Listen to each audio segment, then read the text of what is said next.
যিসকলে ডিপ্লোমা কৰি আছে তেওঁলোকক 20,000 টকা পাৰ এনাম প্ৰদান কৰিব মানে বছৰি তেওঁলোকক 20,000 টকা প্ৰদান কৰিব যিসকলে ডিগ্ৰী কৰি আছে তেওঁলোকক 22,000 টকা পাৰ ইয়াৰ প্ৰদান কৰিব যিসকলে পোষ্ট গ্ৰেজুৱেট কৰি আছে তেওঁলোকক 25,000 টকা প্ৰদান কৰিব যিসকলে এমফিল বা পিএইচডি কৰি আছে তেওঁলোকক 30,000 টকা এই স্কলাৰশ্বিপটোৰ পৰা প্ৰদান কৰিব বুলি কৈছে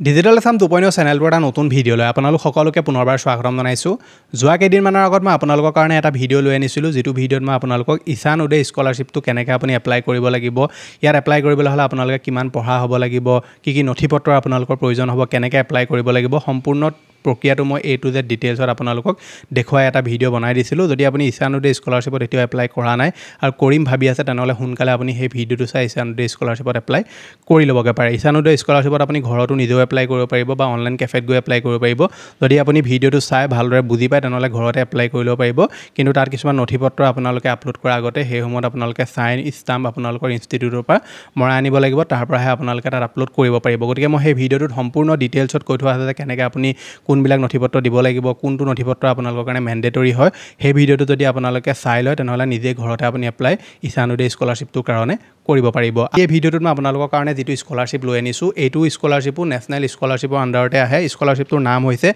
NEC মেৰিট স্কলাৰশ্বিপ এই স্কলাৰশ্বিপটোত আপোনালোকে কেনেকৈ এপ্লাই কৰিব লাগিব কোনসকলে এপ্লাই কৰিব পাৰিব কিমান পাৰ্চেণ্টেজৰ প্ৰয়োজন হ'ব কিমান পইচা আপোনালোকে স্কলাৰশ্বিপটোৰ পৰা লাভ কৰিব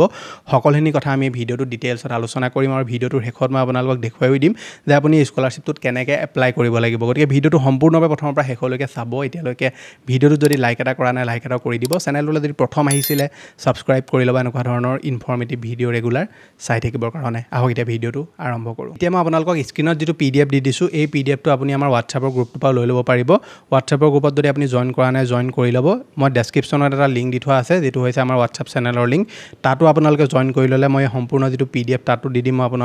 আপোনালোকে পঢ়ি ল'ব পাৰিব নহবা আমাৰ টেলিগ্ৰাম চেনেলতো এই PDFটো উপলব্ধ আছে আপুনি তাৰ পৰা ডাউনলোড কৰিও নিজে যদি পঢ়িব বিচাৰে পঢ়ি ল'ব পাৰিব এতিয়া যিটো স্কলাৰশ্বিপ এই স্কলাৰশ্বিপটোৰ নাম হৈছে NEC মেৰিট স্কলাৰশ্বিপ অৰ্থাৎ financial support to the student of NER for higher professional courses এই স্কলাৰশ্বিপটো কেৱল নৰ্থ ইষ্টাৰ্ণ ৰিজিয়নৰ যিসকল ছাত্ৰ ছাত্ৰী আছে তেওঁলোকেহে এপ্লাই কৰিব পাৰিব বাহিৰৰ যিসকল ষ্টেটৰ ছাত্ৰ ছাত্ৰী হয় তেওঁলোকে এপ্লাই কৰিব নোৱাৰে এই স্কলাৰশ্বিপটোত আপোনালোকে এপ্লাই কৰিবলৈ হ'লে আপোনালোকৰ এলিজিবিলিটি কণ্ডিশ্যন কি ইয়াত লিখি থোৱা আছে the scholarship is open only to student who is permanent resident of any of northern state যিসকল ধৰি লওক আমাৰ নৰ্থ ইষ্টৰ যিসকল ছাত্ৰ ছাত্ৰী আছে তেওঁলোক পাৰ্মানেণ্ট তেওঁলোক নৰ্থ ইষ্টাৰ্ণৰ যিকোনো এখন ষ্টেটৰ তেওঁলোক নিবাসী হ'ব লাগিব তেতিয়া এপ্লাই কৰিব পাৰিব স্কলাৰশ্বিপটোত এপ্লাই কৰাৰ আগতে আৰু এটা কথা আপুনি মনত ৰাখিব লাগিব আপোনালোকে স্কলাৰশ্বিপটো এপ্লাই কৰোঁতে কোনো বেলেগ ধৰণৰ স্কলাৰশ্বিপ এপ্লাই নকৰিব মানে আপুনি যদি ধৰি লওক নেশ্যনেল স্কলাৰশ্বিপত আণ্ডাৰত যিসমূহ স্কলাৰশ্বিপ আহে সেইসমূহৰ আপোনালোকে কেৱল এটাহে এপ্লাই কৰিব পাৰে যদি আপুনি ঈশান উদয় কৰি দিলে এইটো কৰি দিলে তেনেকুৱা নকৰিব কোনোবাই এটাহে কৰিব যিটো আপুনি কৰিব বিচাৰে বা যিটো OBC স্কলাৰশ্বিপ এটাও আহি আছে সেইটো যদি আপুনি কৰিব বিচাৰে কৰিব পাৰে গতিকে যিকোনো এটা কৰিব গোটেইকেইটা স্কলাৰশ্বিপত আপুনি এপ্লাই নকৰিব সেইটো তেওঁলোকে ইয়াত উল্লেখ কৰি দিছে এতিয়া এই স্কলাৰশ্বিপটোত এপ্লাই কৰিবলৈ হ'লে আপোনালোকৰ কোৱালিফিকেশ্যন কিমান কি লাগিব সেইটো কৈ দিওঁ তাৰ আগতে আপোনালোকক কৈ দিওঁ যে স্কলাৰশ্বিপটোত এপ্লাই কৰিবলৈ হ'লে আপোনালোকৰ যি গাৰ্জেনৰ ইয়াৰলি ইনকাম সেইটো আপোনালোকৰ 8 লাখ টকাতকৈ ওপৰত হ'ব নালাগিব যদি 8 লাখ টকাতকৈ এনুৱেল ইনকাম আপোনালোকৰ ওপৰত হয় তেনেকুৱা ক্ষেত্ৰত আপোনালোকে এপ্লাই কৰিব নোৱাৰিব এতিয়া ইয়াত এপ্লাই কৰিবলৈ হ'লে আপোনালোকৰ কোৱালিফিকেশ্যন কি লাগিব সেইটো কৈ দিছোঁ লেভেল হৈছে আপোনালোকৰ ডিপ্ল'মা লেভেল আপুনি যদি ডিপ্ল'মা লেভেলত আছে বা ডিপ্ল'মাৰ ৰিলেটেড কিবা কোৰ্চ কৰি আছে তেনেকুৱা ক্ষেত্ৰত আপোনালোকৰ হায়াৰ ছেকেণ্ডেৰী বা মেট্ৰিকত আপোনালোকৰ 60% মাৰ্ক থাকিব লাগিব তেতিয়া এপ্লাই কৰিব পাৰিব ডিগ্ৰী আপুনি যদি কৰি আছে তেনেহ'লে হায়াৰ ছেকেণ্ডেৰীত আপোনালোকৰ 60% মাৰ্ক থাকিব লাগিব পোষ্ট গ্ৰেজুৱেট যদি আপুনি কৰি আছে BA BSc BE BTech MBBS LLB BCA BBA যিকোনো ধৰণৰ যদি কোৰ্চ কৰি আছে পোষ্ট গ্ৰেজুৱেটৰ তেনেকুৱা ক্ষেত্ৰত আপোনালোকৰ 60% মাৰ্ক লাগিব আপোনালোকৰ ডিগ্ৰী লেভেলত MPhil আৰু PhD যদি আপুনি কৰি আছে তেনেকুৱা ক্ষেত্ৰত পোষ্ট গ্ৰেজুৱেশ্যন ডিগ্ৰীত আপোনালোকৰ 60% মাৰ্কৰ প্ৰয়োজন হ'ব তেতিয়াহে আপুনি ইয়াত এপ্লাই কৰিব পাৰিব এতিয়া স্কলাৰশ্বিপটোত এপ্লাই কৰিবলৈ হ'লে আপোনালোকৰ প্ৰয়োজনীয় কি নথিপত্ৰৰ প্ৰয়োজন হ'ব সেইটো আপোনালোকক মই কৈ দিওঁ ভিডিঅ'টোৰ আগলৈ মই আপোনালোকক আৰু ডিটেইলছত কৈ দিম ইয়াত আপোনালোকৰ যিটো PRC আছে যিখন সেই PRCখনৰ আপোনালোকৰ প্ৰয়োজন হ'ব ইনকাম চাৰ্টিফিকেটৰ আপোনালোকৰ প্ৰয়োজন হ'ব লগতে বেংক একাউণ্টৰ যিটো পাছবুক আপোনালোকৰ নিজৰ থাকিব লাগিব আৰু সেইটো আপোনাৰ আধাৰ কাৰ্ডৰ লগত লিংক হৈ থকা হ'ব লাগিব কাৰণ DBT মাধ্যমেৰে আজিকালি পইচা দিয়ে সেইকাৰণে আপোনালোকৰ বেংক একাউণ্টৰ যিটো পাছবুক আছে সেইটো প্ৰয়োজন হ'ব তাৰ পৰা আপোনাৰ লাষ্ট যি আপুনি ধৰি লওক এক্সাম পাছ কৰিছিলে তাৰ মাৰ্কশ্বিটৰ প্ৰয়োজন হ'ব তাৰ পৰা আপোনাৰ synopsis sign by the project guide director research or any official authorise by the institute university in case of MPhil PhD candidate যদি আপুনি MPhil বা PhD কেণ্ডিডেট হয় তেনেকুৱা ক্ষেত্ৰত আপোনালোকে synopsis sign by the project guide বা director of research or any official authorise by the institute or university in the case of MPhil PhD candidate আপোনালোকে এইখিনি আপলোড কৰিব লাগিব যি ইয়াত কৈ থোৱা আছে এইখিনি আপুনি আপলোড কৰিব লাগিব যদি আপুনি MPhil বা PhD কেণ্ডিডেট হয় any other document as may be required under NSP guideline national স্কলাৰশ্বিপৰ গাইডলাইনছৰ অনুসৰি আৰু আপোনালোকক ডকুমেণ্টছৰ তেওঁলোকে বিচাৰিব পাৰে গতিকে মই ভিডিঅ'টোৰ আগত যেতিয়া আপোনাক এপ্লাই প্ৰক্ৰিয়াটো দেখুৱাম তেতিয়া আপোনালোকক মই কৈ দিম যে কি আপোনালোকে নথিপত্ৰ তাত দিব লাগিব ঠিক আছে এতিয়া এই স্কলাৰশ্বিপটোত এপ্লাই কৰিলে আপোনালোকে ইয়াৰ পৰা কিমান পইচা লাভ কৰিব মই সেইটো আপোনালোকক কৈ দিওঁ স্কলাৰশ্বিপটোত এপ্লাই কৰিলে আপোনালোকৰ যিসকলে ডিপ্ল'মা কৰি আছে তেওঁলোকক 20,000 টকা পাৰ এনাম প্ৰদান কৰিব মানে বছৰি তেওঁলোকক 20,000 টকা প্ৰদান কৰিব যিসকলে ডিগ্ৰী কৰি আছে তেওঁলোকক 22,000 টকা পাৰ ইয়াৰ প্ৰদান কৰিব যিসকলে পোষ্ট গ্ৰেজুৱেট কৰি আছে তেওঁলোকক 25,000 টকা প্ৰদান কৰিব যিসকলে MPhil বা PhD কৰি আছে তেওঁলোকক 30,000 টকা এই স্কলাৰশ্বিপটোৰ পৰা প্ৰদান কৰিব বুলি কৈছে এতিয়া সিট কিমান আছে আপোনাক হেডু কৈ দিওঁ আমাৰ অসমত কিমান আছে হেডু কৈ দিওঁ বাকি কিখন ষ্টেটৰ নকওঁ মই আসামত আপোনাৰ ডিপ্ল'মাৰ কাৰণে 30টা আছে ডিগ্ৰীৰ কাৰণে 200টা পোষ্ট গ্ৰেজুৱেট ডিগ্ৰীৰ কাৰণে 80টা MPhil PhD কাৰণে 10টা অৰ্থাৎ টোটেল আপোনালোকৰ 320টা ইয়াত তেওঁলোকে সিট এভেইলেবল আছে এই স্কলাৰশ্বিপটোৰ কাৰণে আমাৰ অসমৰ যিসকল ছাত্ৰ ছাত্ৰী এপ্লাই কৰিব তেওঁলোকে টোটেল 320টা তেওঁলোকৰ কাৰণে সিট আছে আৰু প্ৰত্যেকটো কেটেগৰীত বেলেগ আছে ডিপ্ল'মাৰ কাৰণে 30টা ডিগ্ৰীৰ কাৰণে 200টা পোষ্ট গ্ৰেজুৱেশ্যন ডিগ্ৰীৰ কাৰণে 80টা আৰু MPhil PhD কাৰণে 10টা আছে গতিকে পাৰ্চেণ্টেজ আপোনালোকৰ 60% বিচৰা হৈছে কিন্তু এই সম্পূৰ্ণ যেটো আপোনাৰ প্ৰক্ৰিয়া আছে এটো ডিপেন্ড কৰিব কাট অফৰ ওপৰত যিমান পাৰ্চেণ্টেজ হাই যাব ধৰি লওক যিকেজন একদম টপত 30 জন থাকিব ডিপ্ল'মা ক্ষেত্ৰত তেওঁলোকক দিয়া হ'ব যি টপত ধৰি লওক 200 জন থাকিব ডিগ্ৰী ক্ষেত্ৰত তেওঁলোকক দিয়া হ'ব তেনেকৈ এটো তেওঁলোকে স্কলাৰশ্বিপ প্ৰদান কৰিব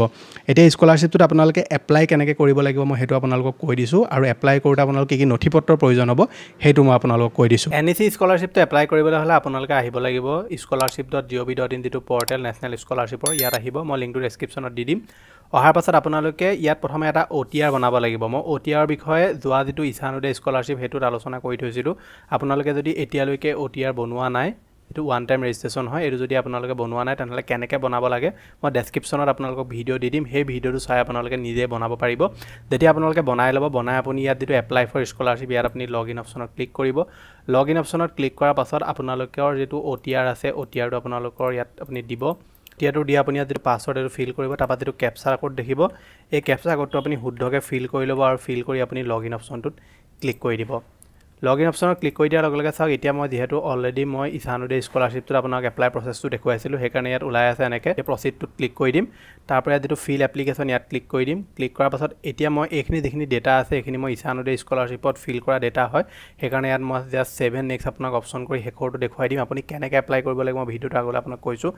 আপুনি ইয়াত হেকত যেতিয়া সম্পূৰ্ণ যিখন আপোনাৰ এপ্লিকেশন আছে এখন যেতিয়া ফিল কৰিব ফিল কৰাৰ পিছত কন্টিনিউ অপচনটো আপুনি ক্লিক কৰিব ইয়াত আপোনালোকে দুটা অপচন বা সিলেক্ট স্কিম বুলি আপুনি যেতিয়া এই সম্পূৰ্ণ এপ্লিকেশনখন ফিল কৰিব এপ্লিকেশনখন কেনেকৈ ফিল কৰিব লাগিব কি আপোনালোকে তাত ডেটা দিব লাগিব সম্পূৰ্ণ ডিটেইলছত মই ইছানুদে স্কলাৰশ্বিপটো দেখুৱাই আছে ইছানুদে স্কলাৰশ্বিপ আৰু এই স্কলাৰশ্বিপটোৰ যিখন এপ্লিকেশন ফৰ্ম একেই হয় ইয়াত আপুনি কোনো চেঞ্জেছ কৰাৰ প্ৰয়োজন নাথাকে কেৱল আপুনি হেকত যেতিয়া আপোনাক স্কিম দুটা সিলেক্ট কৰিবলৈ কয় যে কোনটো আপোনালোকে স্কলাৰশ্বিপত এপ্লাই কৰিব